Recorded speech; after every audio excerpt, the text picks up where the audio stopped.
साध संगत जी, the inspired stories channel पर आपका बहुत बहुत स्वागत है।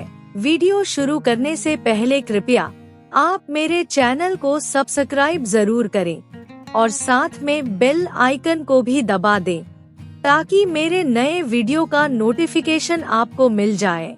और अगर वीडियो अच्छा लगे तो कृपया लाइक, कमेंट और ज्यादा से ज्यादा शेयर करें। अब देर न करते हुए आज की साखी शुरू करते हैं। साध संगत जी, भारत देश देवी देवताओं का देश है।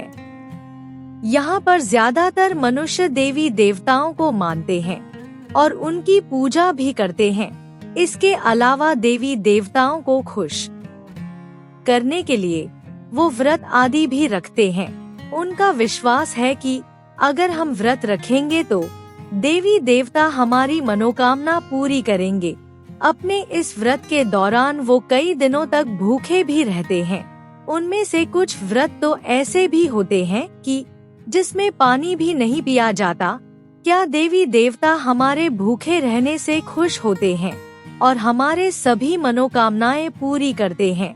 ऐसे बहुत से सवाल हमारे अंदर हैं, जिसका जवाब आपको आज की इस साखी में मिलेगा। दोस्तों, ये साखी सिर्फ धर्म ग्रंथों के ऊपर आधारित है। इसमें हमारा मकसद किसी के धर्म को ठेस पहुंचाना नहीं है। इस दुनिया में मनुष्य अपने अपने हिसाब से भगवान को प्राप्त करने के उपाय करता है। इसमें उनकी अपनी अपनी श्रद्धा होती है। इसमें उनको कोई नहीं रोक सकता। सबकी अपनी अपनी सोच होती है। आज की साखी श्री गुरु नानक देव जी की है।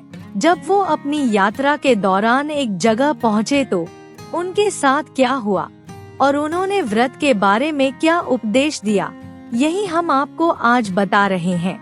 अब देर ना करते हुए आज की साखी शुरू करते हैं। एक बार की बात है, श्री गुरु नानक देव जी भाई मर्दाना के साथ सिरसा शहर में जा पहुँचे। उस समय वहाँ पर मुसलमानों का मेला चल रहा था। जब गुरु नानक देव जी सिरसा पहुँचे तो उनका पहनावा बड़ा अजीब था। उन्होंने पैरों में खड़ाऊं पहनी हुई थी, हाथ में डंडा था, बाजू और सर पर रस्सी बंधी हुई थी और माथे पर तिलक लगाया हुआ था। गुरु नानक देव जी का ये बाना ना तो हिंदू संतों का था और ना ही मुस्लिम फकीरों का। उनकी इस तरह की वेशभूषा देखकर मेले में आए लोग गुरु जी के चारों तरफ इकट्ठे हो गए। ये देखकर गुरु जी ने मर्दाना से कहा, मर्दाना या रबाब बजा। गुरु जी वहीं पर बैठ गए और मर्दाना रबाब बजाने लगा। फिर गुरु नानक देव जी परमात्मा की महिमा गाने लगे। उनके शब्दों से वहाँ पर ऐसा रसमयी माहौल बन गया कि मुस्लिम फकीरों की सारी भीड़ गुरु जी के चारों तरफ एकत्रित हो गई। इस तरह गुरु जी के चारों तरफ भीड़ बढ़ने लगी। असल में उस समय सिरसा शहर मुसलमान फकीरों का गढ़ माना जाता था। वो फकीर अपने आप को चमत्कारी कहते थे और इसके लिए कई तरह की करामातें भी करते रहते थे। वो लोगों को धागे, ताबीज और तंत्र मंत्र के द्वारा खुश करने की बातें करते थे। उनका मानना था कि वो खुदा के भेजे गए बंदे हैं और खुदा उनके सारे हुक्म मानता है। इस तरह सिरसा शहर में पाखंड और झूठ का बोलबाला था। गुरु जी के सामने इतनी सारी भीड़ देखकर पीरों के मुखी पीर बहावल और ख्वाजा अब्दुल बड़े गुस्से में गुरुजी के पास पहुँचे। गुरुजी की अजीब वेशभूषा और दिल को छू लेने वाले माहौल को देखकर हिंदू साधु संत भी वहां आ पहुँचे। उस समय गुरु नानक देव जी ने लोगों को उपदेश दिया कि हमें खुदा को हर समय याद रखना चाहिए और सभी मनुष्यों के साथ मोहब्बत, नेकी और उनकी सेवा करनी चाहिए। झूठ और पाखंड करके किसी को लूटना नहीं चाहिए। गुरु जी ने फरमाया, जो लोग जगत में दूसरों को धोखा देते हैं, परमात्मा के घर में उसे भी धोखा ही मिलता है। परमात्मा उन्हें नरकों की जलती आग में फेंककर उन्हें कठोर सजा देता है। गुरु जी के मुख से निकले उपदेश को सुनकर वहाँ खड़े मुस्लिम और हिंदू साधु संत गुस्से में चिढ़कर गुरुजी से बोले, तुम हमें ये बताओ कि तुम हो कौन और यहाँ क्या करने आए हो। गुरुजी ने उनकी बात सुनकर कहा, ना तो मैं हिंदू हूँ और ना ही मुसलमान, मैं तो केवल परमात्मा की बंदगी करने आया हूँ। तब मुस्लिम फकीरों ने गुरुजी को डराने के लिए अपने तंत्र मंत्रों से करामाते दिखानी चाहिए, पर जब गुरुजी ने निगाह भरकर उनकी तरफ देखा तो एक पल में ही उनकी सारी शक्तियाँ छीन ली। ये सब देखने के बाद भी उनका अहंकार कम नहीं हुआ। फिर पीरों का मुखी पीर बहावल गुरुजी से बोला, जो कुछ तुमने कहा है हम तुमसे उस बारे में चर्चा करना चाहते हैं। तुम तो बहुत बड़े फकीर बनकर लोगों को उपदेश दे रहे हो, इसलिए हम तुमसे पूछना चाहते हैं कि आखिर तुमने कौन सी तपस्या, कौन सी योग साधना की है जिसके कारण तुम्हें शक्तियाँ प्राप्त हुई। गुरुजी ने उसकी बात सुनकर कहा, पहले तुम शांत हो जाओ, क्योंकि फकीरों को क्रोध शोभा नहीं देता। फिर गुरुजी उसके बाद बोले, मैं तो केवल वही करता हूँ जो निरंकार मुझे करने का आदेश देता है, मैं कोई योग तपस्या नहीं करता। गुरुजी की बात सुनकर साधु संत और फकीर उनका मजाक उड़ाते हुए बोले, अगर संसार में साधु संत ही योग और तपस्या नहीं करेंगे तो ये संसार खत्म हो जाएगा। गुरुजी ने उसकी बात सुनकर कहा, तुम लोग क्या समझते हो कि घोर तपस्या और तरह तरह की कठिन यातनाएं सहन करके ही परमात्मा मिलता है। गुरुजी ने कहा, मनुष्य अच्छे कर्म करें, ईश्वर का सच्चे मन से सुमिरन करें, किसी मनुष्य का दिल ना दुखाएं, तभी परमात्मा को पाया जा सकता है। गुरुजी की बात सुनकर पीर बहावल बोला, जो लोग जप तप नहीं कर सकते, महीना भर व्रत नहीं रख सकते, वही लोग तुम जैसी बातें करते हैं। फिर वो गुरुजी से कहने लगा, क्या तुमने कभी व्रत रखा है? गुरुजी ने उसकी बात सुनकर कहा, मैं इन बातों को नहीं मानता, मेरा इन बातों में बिल्कुल भी विश्वास नहीं है।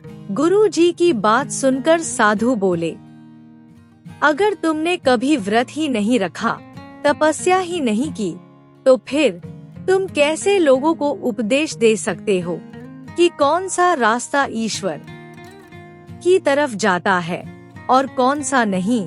फिर साधुओं और फकीरों ने गुरुजी की परीक्षा लेनी चाहिए और बोले, तुम 40 दिनों तक हमारे साथ व्रत रख कर दिखाओ, तब तुम्हें पता चलेगा कि इंद्रियों को मारकर भूख कैसे सहन की जाती है और फिर कैसे व्रत के तप के द्वारा परमात्मा को हासिल किया जाता है।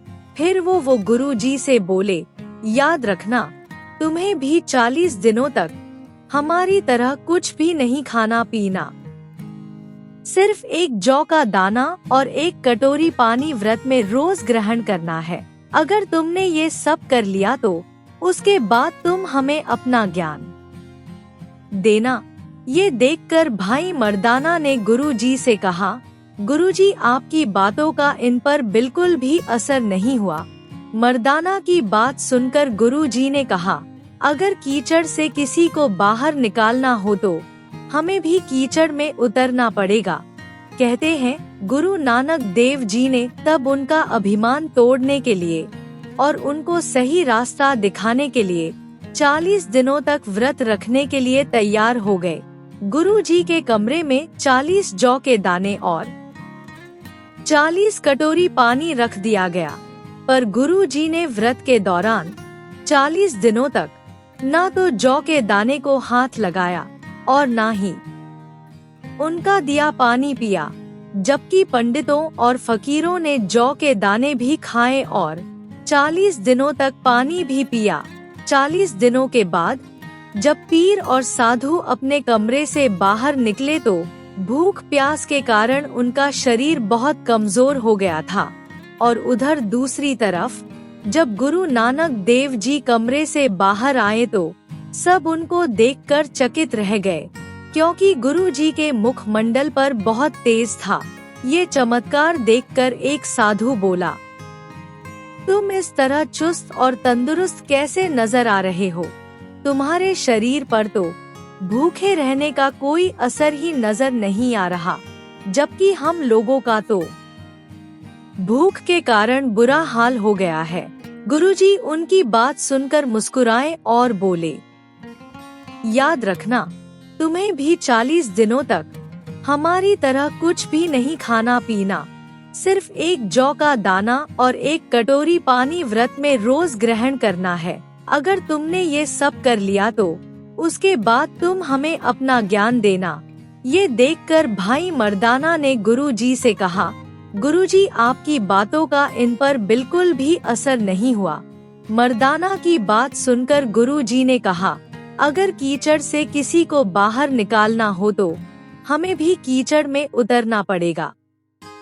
कहते हैं गुरु नानक देव जी ने तब उनका अभिमान तोड़ने के लिए और उनको सही रास्ता दिखाने के लिए 40 दिनों तक व्रत रखने के लिए तैयार हो गए।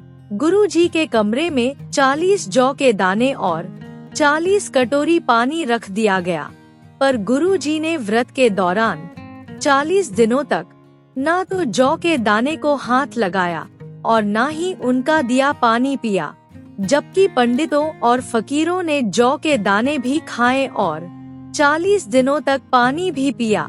40 दिनों के बाद जब पीर और साधु अपने कमरे से बाहर निकले तो भूख प्यास के कारण उनका शरीर बहुत कमजोर हो गया था। और उधर दूसरी तरफ जब गुरु नानक देव जी कमरे से बाहर आए तो सब उनको देखकर चकित रह गए, क्योंकि गुरु जी के मुखमंडल पर बहुत तेज था। ये चमत्कार देखकर एक साधु बोला, तुम इस तरह चुस्त और तंदुरुस्त कैसे नजर आ रहे हो? तुम्हारे शरीर पर तो भूखे रहने का कोई असर ही नजर नहीं आ रहा, जबकि हम लोगों का तो भूख के कारण बुरा हाल हो गया है। गुरुजी उनकी बात सुनकर मुस्कुराए और बोले, तुम सब लोगों का शरीर इसलिए कमजोर हुआ क्योंकि तुम लोगों का दिलो दिमाग हर समय व्रत के दौरान खाने के बारे में ही सोच रहा था, परंतु तुमने जिद करके अपने दिल दिमाग की नहीं सुनी। तुमने 40 दिनों तक कुछ भी नहीं खाया, पर मन और दिमाग से तुमने हर वक्त भोजन किया। परमात्मा की भक्ति में ध्यान न लगाकर तुम सब लोग केवल भोजन के बारे में ही सोचते रह गए। इसके विपरीत मैंने व्रत के समय केवल परमात्मा को याद किया और किसी भी ख्याल को अपने ऊपर हावी नहीं होने दिया। परमात्मा का ध्यान मेरे दिलो दिमाग पर ऐसा छाया कि मुझे खाने पीने का होश ही नहीं रहा। इसलिए मैं तुम्हें कह रहा हूँ कि जबरदस्ती किया गया काम कभी फलदायी नहीं हो सकता, बल्कि दिल से की गई पल भर की भक्ति ही ऐसे हजारों व्रत पर भारी होती है। इसलिए तुम ये सब पाखंड को छोड़ दो और प्रभु भक्ति में अपना ध्यान लगाओ और मनुष्यों की सेवा करो। गुरु जी की ऐसी बातें सुनकर सभी पीरों, फकीरों और साधुओं की नजरें शर्म से झुक गई और फिर उन्होंने गुरु जी के पैरों में गिरकर माफी मांगी और बोले, गुरु जी आप सच में फरिश्ता हो, आप खुदा के सच्चे बंदे हो। साध संगत जी, ये सारी घटना हरियाणा के सिरसा शहर में घटी थी। वहाँ पर आजकल गुरुद्वारा चिल्ला साहिब स्थित है। इसका नाम चिल्ला साहब इसलिए पड़ा क्योंकि गुरु जी ने यहाँ पर 40 दिनों तक तप करके चलिया पूरा किया था। श्री गुरु नानक देव जी ने इस साखी से हमको समझाया है कि अपने शरीर को भूखा रखकर, कष्ट देकर, बिना कुछ खाए पिए परमात्मा कभी खुश नहीं होता। श्री गुरु ग्रंथ साहिब में भी व्रत रखने का जोरदार खंडन किया गया है। जैसे कि गुरबाणी में कहा गया है कि छोड़े अन्न करे पाखंड, ना सुहागन ना हो रंड। इसका मतलब ये है कि जो लोग अन्न छोड़कर व्रत रखते हैं वो असल में पाखंड करते हैं। उनकी गिनती उन बेमतलब जीव स्त्रियों में है जो ना तो सुहागन होती हैं और ना ही विधवा। आगे गुरु नानक देव जी फरमाते हैं कि अन्न बिना ना होए सुकाल, ताजिए अन्न ना मिले गोपाल। श्री गुरु ग्रंथ साहिब जी फरमाते हैं, अन्न खाए बिना कोई भी जीव खुशहाल नहीं हो सकता। गुरु जी ने स्पष्ट शब्दों में कहा है कि अन्न त्यागने और भूखे रहने से परमात्मा कभी नहीं मिलता। श्री गुरु ग्रंथ साहिब के अंग 1370 में लिखा है, कबीर हर का सिमरण छड़ के अहोई राखे नार, यानी राम नाम का सिमरण छोड़कर मूर्ख स्त्री शीतला के व्रत रखती फिरती है। श्री गुरु ग्रंथ साहिब जी पढ़ने से पता चलता है कि इसमें ऐसी बहुत सी बानी दर्ज है जिसमें व्रत का पूरी तरह से खंडन किया गया है। इस तरह सिख धर्म में व्रत रखने की कोई भी मान्यता नहीं है, और अगर श्री गुरु नानक देव जी को मानने वाला व्यक्ति व्रत रखता है तो ऐसे लोग गुरु जी के उपदेशों को सिरे से नकारते हैं, क्योंकि ऐसे लोग गुरु जी के प्रति आस्था तो रखते हैं पर गुरु जी के उपदेश को नहीं मानते। अगर हमारे मन से भ्रम, अंधविश्वास, पाखंड खत्म ही ना हुए तो गुरु जी से जुड़ने का हमें क्या फायदा। दोस्तों, ये सोचने की बात है, जो स्त्रियां नवरात्रि, करवा चौथ और कई तरह के व्रत रखती हैं, ऐसा करने से क्या किसी की उम्र लंबी हो सकती है? बिल्कुल नहीं। दोस्तों, जीव का जन्म बाद में होता है, लेकिन उसकी मृत्यु का समय पहले लिख दिया जाता है। जैसे कि गुरु ग्रंथ साहिब में लिखा गया है कि मरण लिखाए मंडल में आए। अंत में गुरु नानक देव जी सभी जीवों को असली व्रत रखने का तरीका समझते हुए बताते हैं कि श्री गुरु ग्रंथ साहिब जी कहते हैं कि हे भाई, परमात्मा को तू निकट करके देख, अपनी इंद्रियों को अपने काबू में रखकर प्रभु का नाम सुनाकर, यही है असली एकादशी का व्रत।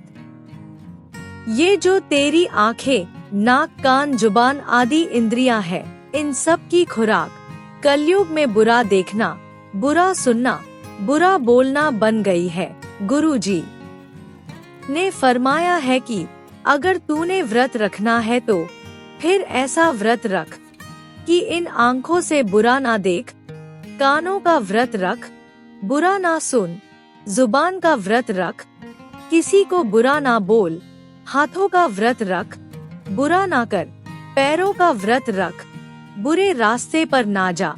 फिर गुरु जी ने फरमाया, हे जीव, तू एक दिन का ही व्रत क्यों रखता है? अगर तुमने व्रत रखना ही है तो फिर ऐसा व्रत रख। फिर गुरुजी असली व्रत की विधि को बताते हुए कहते हैं, इंद्री बस कर सुनो हर नाम, परमात्मा का नाम अपने हृदय में लेकर जा। बुरी चीजों का व्रत रख, यानी बुरी चीजों को अपने अंदर ना जाने दे। ना बुरा सुन, ना बुरा देख, ना बुरा बोल और ना ही बुरा कर। इसके साथ तू अच्छी चीजों को अपने अंदर धारण कर, अच्छी वस्तुओं का भोजन खा, यानी कि प्रभु का नाम जप। फिर गुरुजी उसके बाद फरमाते हैं कि मन संतोष सरब जिया दया। इसका अर्थ है अपने मन को संतोष में लेकर आ, ये व्रत रख, जीवों पर दया कर, दूसरों के पर्दे ढक। जिस दिन तुम्हारा मन संतोष में आने लगा और जिस दिन तुम्हारे अंदर जीवों के प्रति दया भाव आने लगा और जिस दिन तुमने अपने आसपास परमात्मा को देखना शुरू कर दिया, फिर तू उस दिन समझ ले तुम्हारा व्रत पूरा हो गया। साध संगत जी, श्री गुरु नानक देव जी की आज की साखी से ये शिक्षा मिलती है कि किसी के भूखे रहने से हमारा भला नहीं हो सकता।